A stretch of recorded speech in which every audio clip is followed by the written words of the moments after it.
You're listening to Write the Book Now interview and podcast show with host and creator Dr. Sharon H. Porter.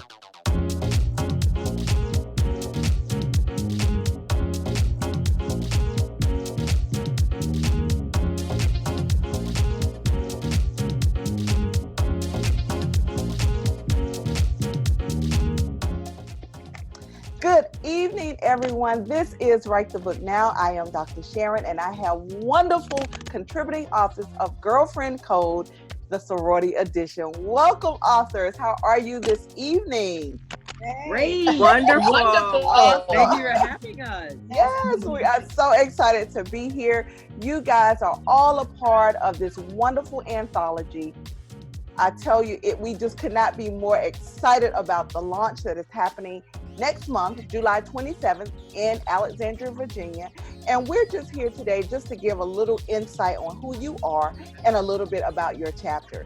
So what we're going to do, we're going to just start with introductions first. And I'm going to introduce everyone and then just allow each of you to tell a little bit about who you are. We have Dr. Essie McCoy, who is a member of Alpha Sorority Incorporated. We have Ms. Danny Wallace, who is a member of Delta Sigma Theta Sorority Incorporated. We also have Nicole Diaz, who is also a member of Delta Sigma Theta Sorority Incorporated, and Tiffany Wills, who is also a member of Delta Sigma Theta Sorority Incorporated. So welcome, everyone. We're going to start with Dr. Essie. Dr. Essie, please share a little bit about who you are, a little bit about your background. Indeed. And first, Dr. Sharon, I want to say thank you for having us on your show, Write the Book Now, and write that book now, indeed. Also, thank you to my co-authors. I am just elated to be a part of this phenomenal project with women across the nation. Once again, I am the CEO, owner of Dr. Essie Speaks, educational consulting company. I work with teachers and leaders on development, work at George Mason University, of course, a best-selling author, award-winning educator, speaker, and again, coach. And so definitely check me out on social media platforms and you will learn more about me. Thank you, Dr. Essie. And next, we are going to hear from Miss Danielle Wallace. Danny, please share a little bit about who you are. Hello, everyone. So like Dr. Essie, I'm also a longtime educator. Have been in the field of elementary education for the last 20+ years, as well as being a member of DST for 20+ years, marching toward my 25th Deltaversary next year. So super excited about that. In addition to that, I'm also a proud single mom of a rising junior. Hard to believe I'll be an empty nester in 2 years. Not sure where life will take me, but I know that this journey with this book project will definitely get me to my next level. So thank you for having me on the show today. Thank you. You know, I love my educators. Y'all know that, right? I love it, love it, love it. And next, we're going to hear from Miss Nicole Diaz. Well, hello, and thank you for having me as well, echoing my co-author. So grateful to be a part of Write the Book Now in the podcast. And my background is in engineering. So I've been an engineer for almost 17 years now.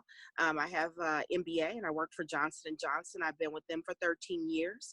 I spend most of my time volunteering, not only with the company, but really focused on STEM activities. So being a part of Delta Sigma Theta and working with our Betty Sabaz Delta Academy, enriching our girls in STEM activities has been a joy of working. I've worked on that in the past. I've been a member of Delta Sigma Theta Sorority Incorporated for 8 years, proud member, inducted or initiated in the Cincinnati Alumni Chapter. And I am a proud mother of one beautiful 3-year-old, one whole baby boy who runs my household, and I am a wife and mother, and also owner of 2 businesses. One is in Rochelle, weddings and events. So I do a lot of local events, weddings and beyond. Also owner of the Hospitable Soror, which is a online drink store that will be coming, will be online, and we'll have products online this fall. Awesome. Thank you. And Miss Tiffany Wills, please introduce yourself. Hello. I'm Tiffany Wills. Thank you again, Dr. Sharon, for having us on This is an amazing opportunity, and I just love your show. So thank you for allowing us to be a part of it. I'm like, I feel like I'm talking to Oprah here. So, but my name is Tiffany Wills. I too am an educator. I'm an instructional leader by second career. I was a Montessori teacher when I first came into education, and so I have a focus on peace and mindfulness. And I started an organization called Rustic Urban Life, where we practice on mindfulness and getting things back to the basics so that people can kind of stop rushing through their lives and eating well and just taking care of themselves from a mindfulness perspective. I go out and I speak to different corporations, because my first career was in corporate America, and then to schools and teachers and the like. So if you'd like to find me, you can find me on Twitter at Wills Tiffany. That's WILLSTIFFANI. And you can also find me on Instagram at rustic_urban life. Happy to be here today, Dr. Sharon. Thank you so much. And so we're going to dive in. I've had the opportunity to read your amazing stories, and I will just say to the audience that you definitely want to get this book. And so at the end, they will let you know how you can purchase the book from them. So I'm going to start with Dr. Essie.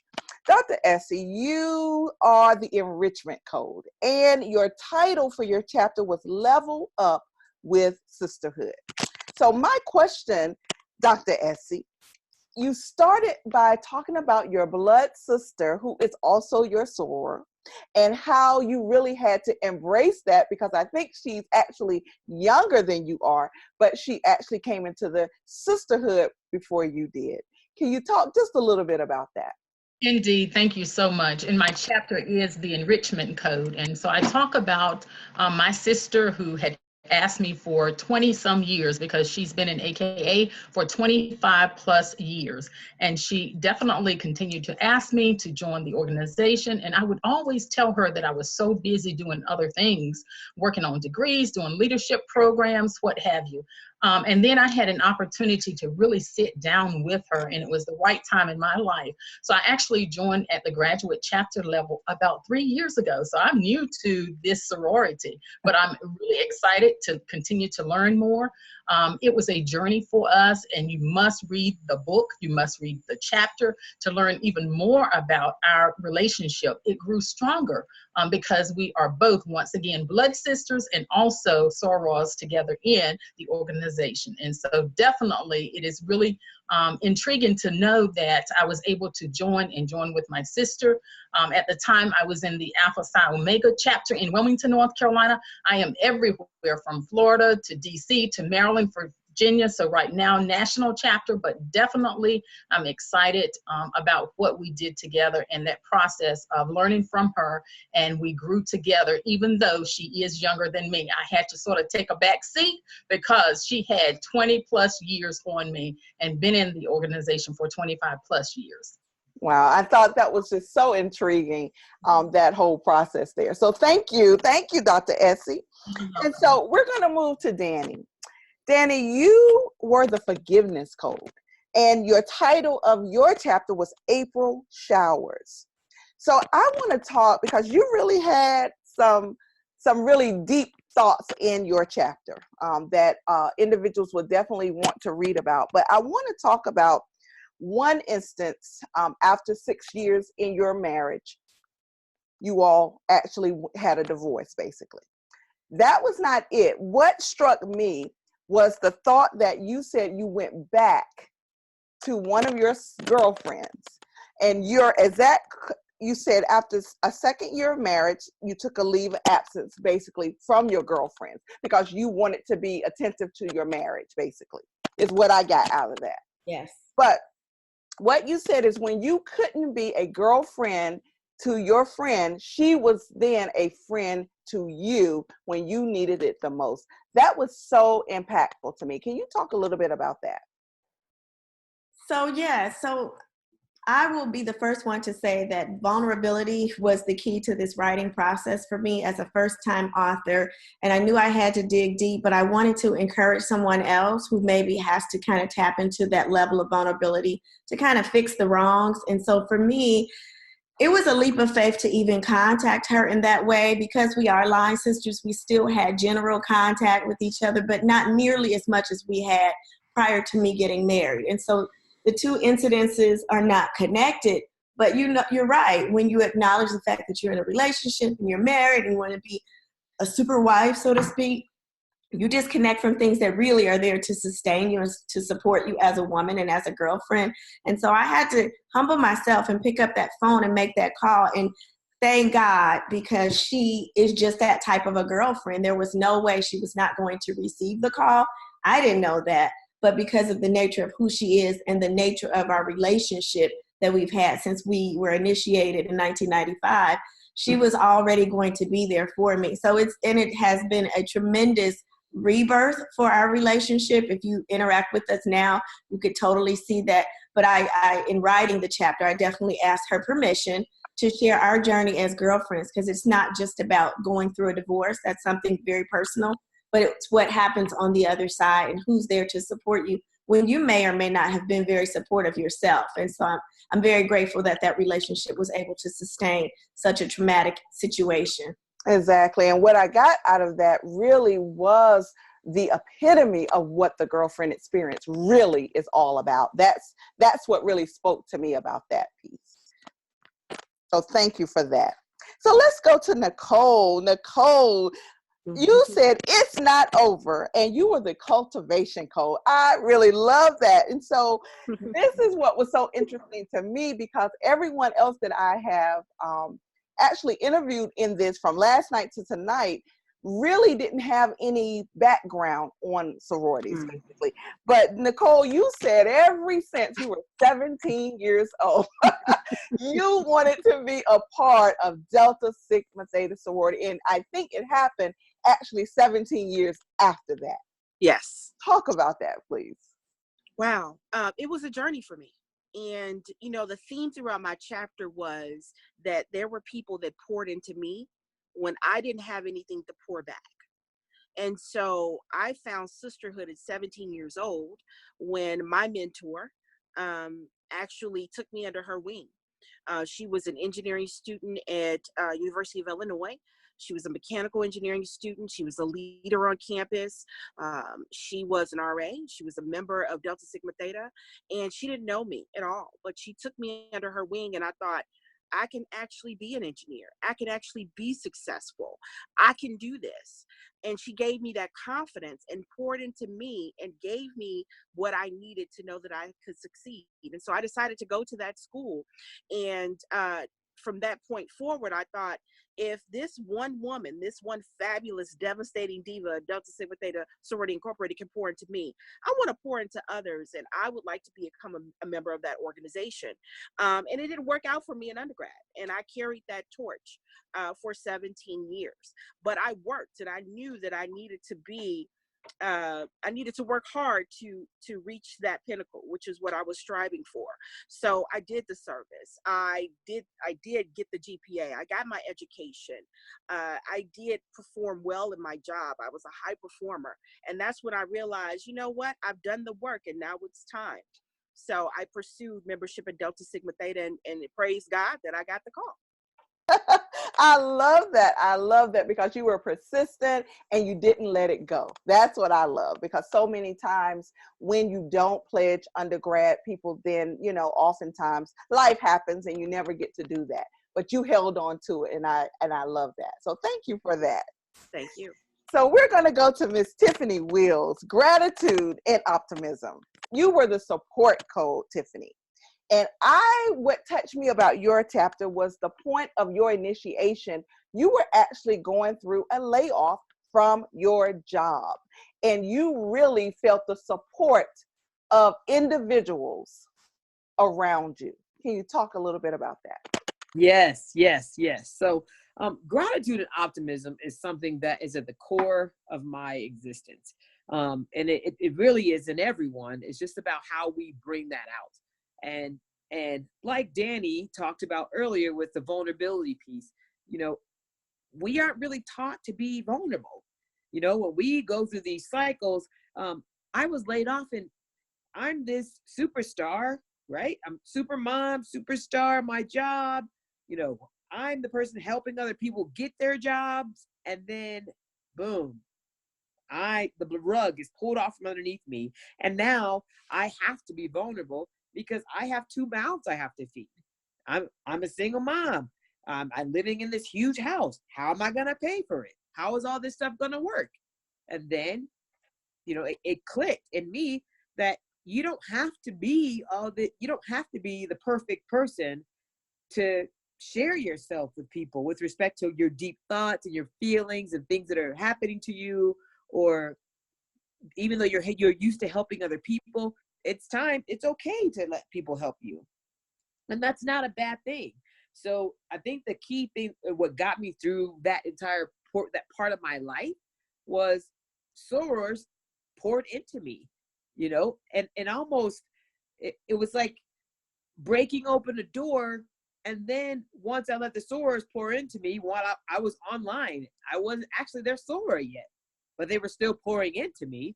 And then my line sisters did the same thing. And then there were people from other Greek organizations, from AKAs and Sigma Gamma Rho, and then the men in our Panhellenic organizations, from Omega to Alpha, Sigma. So that experience really stuck with me, especially throughout my Greek journey moving forward.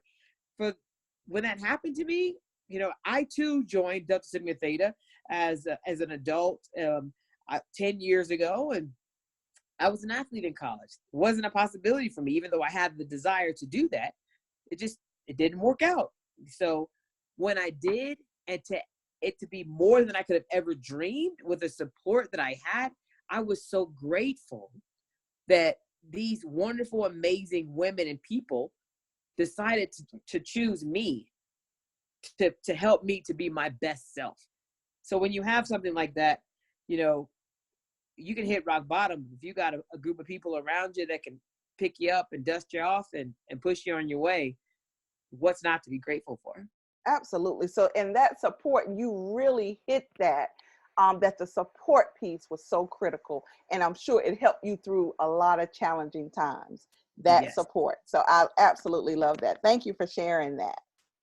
So Dr. Essie, we're going to come back to you. You said being an AKA has made you better in many regards. One of the things that I wanted to ask you, because you, as you stated, pledged or were initiated 3 years ago. How in those 3 years do you think it has made you a better person? So definitely, just being so close to my blood sister, she has shared a lot of information with me in terms of how you're supposed to, quote unquote, act as an AKA. So just learning the code language, or sometimes the hidden language of what you do when you're in a sorority, that has definitely helped me in many ways. Also just connecting to other women who are AKAs throughout the nation and having conversations with them. That sisterhood, that friendship, service to all mankind, definitely that is a core theme. Making a difference, giving back. So it aligned nicely with what I was already doing in the profession that I'm currently in. And once again, I served in public education for almost 30 years, and now I'm in higher education. So it gave me an opportunity to continue to connect to AKAs that I met across the nation, especially here in the DMV and other parts of the country. And I continue to, just reach out and give back and make a difference, because that's what it's really all about, making a difference. I would love it when we would do projects. We actually did a pillowcase project for girls in Africa. So you're talking about really making a profound impact. And any sorority, that is what it is all about, giving back, making a difference, and making that profound impact. Thank you so much. Danny, April Showers, I want to hear about the creation of this title. Oh my gosh. So the title really spawned from a long flight. I was going to see, I'm a principal, so I was going to San Diego for a conference. And, on a long flight, you can either sleep, watch a movie, or write. And I was like, this is it. This is my moment. Clear head, no distractions. So I am literally on the plane, and I was trying to frame this experience of when I really understood that I needed to be more forgiving of myself and the people around me, and then allowing other people to forgive me for my mistakes. And so I recognized that a lot of the things that had transpired negatively in my experience happened in a very short window of time in the month of April. But April was also very significant for me because I was initiated in April. My mother was born in April, and then this craziness with my now ex-husband happened in April. And so I'm like, okay, God, there is the title, because when it rained, it poured. But thank God for the blessing of the rainbow that comes after the storm, because that's really my testimony. It's not over until he says it's over, and I still have a whole lot more to give. And so I'm grateful for that. But that's where the title came from, really just getting in that deep, dark space and being in a quiet, alone, communal space with God on that plane and saying, help me to write my story so that I can encourage someone else. Wow, that's beautiful. Thank you. Wow. Okay, Miss Nicole. Okay, you know what? This was really impactful to me. You said, do not limit your girlfriend relationships to one person, one line, one chapter, one state, or one organization. Mhm. That is so true. That is so true. And sometimes we find ourselves doing that.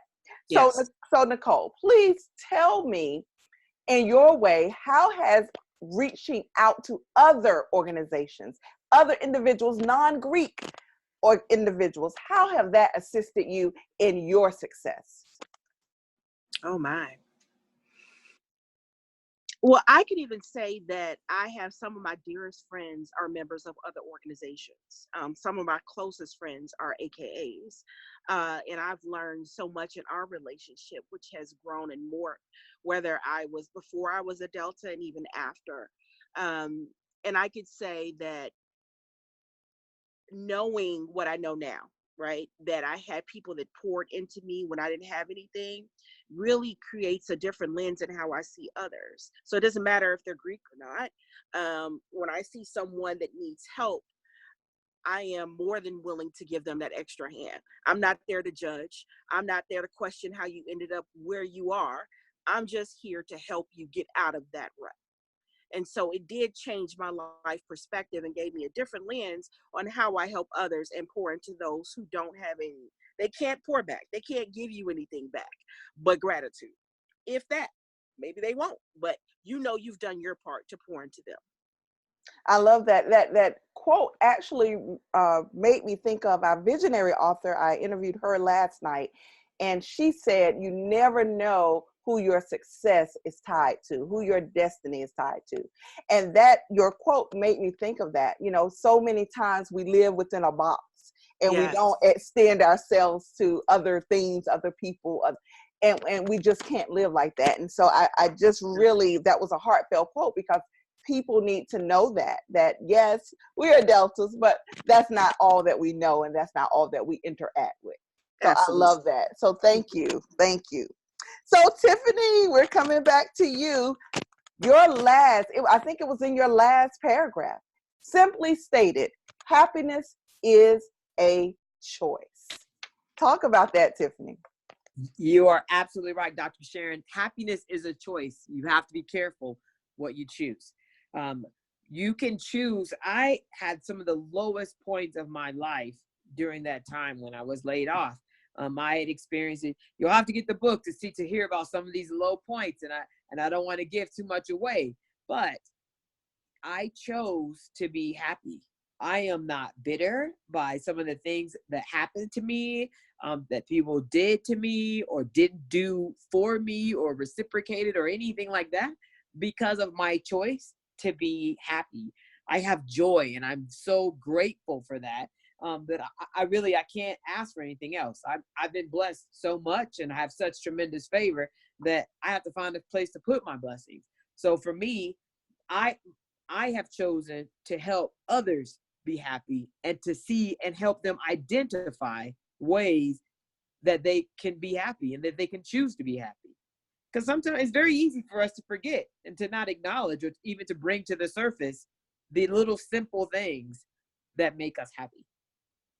Oh, that's powerful. Powerful.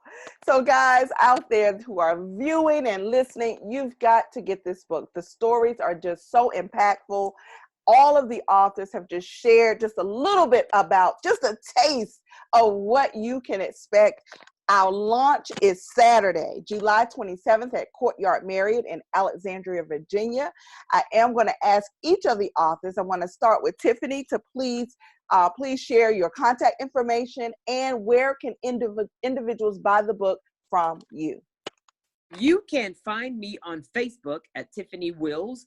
That's TiffanyWills, as in Sam. I have a link on there for pre-ordered hard copies where you can sign. You can also go to www.rusticurbanlife.com. Once again, that's www.rusticurbanlife.com. You can also send me a direct message on Twitter at Wills Tiffany or on Instagram at rustic_urban life. I hope to hear from you soon. I love it. Thank you. Nicole, please share your information. All right. Well, I can also be reached on Facebook, you at Nicole Diaz. You can DM me there or send me a message. I'm also available on LinkedIn, also under Nicole Diaz. Also, I can be reached at nicole.diaz@yg-friday.com for any inquiries on book sales if you like a signed copy. Awesome. Danny, please share your information. Yes, so you can find me on Facebook, Danny Wallace, DANI, and on Twitter, Danny Wallace 17. You can also send me an email for a pre-order of the book, Danielle Wallace 17@gmail.com. Looking forward to connecting with all of you. Thank you, Dr. Sharon. Absolutely. Dr. Essie, please share your information. Yes, please go to my website, www.dressiespeaks.com. Also on Facebook, author Dr. Essie McCoy. On Instagram, eMcCoy2018. LinkedIn, Dr. Essie McCoy, and Twitter at eMcCoy. And you can also send me an email at emmccoy@gmail.com. I love it. Guys, the authors, I tell you, this is just the second day. We have a whole nother day tomorrow, but today they have brought it. They have made me want to go deeper into the book to just share a little more about these wonderful stories and our girlfriend experiences through the eyes of our sororities. So I want to thank my guests today. We have Dr. Essie McCoy, Danny Wallace, Tiffany Wills, and Nicole Diaz. Ladies, I say thank you, and I can't wait to meet those of you who have not met on July 27th, Courtyard Marriott, Alexandria, Virginia. So we hope to see everyone there. Guys, another wonderful episode of Write the Book Now. Definitely purchase the book from one of these individuals. And as always, if there's a book inside of you, don't wait. Write the book now.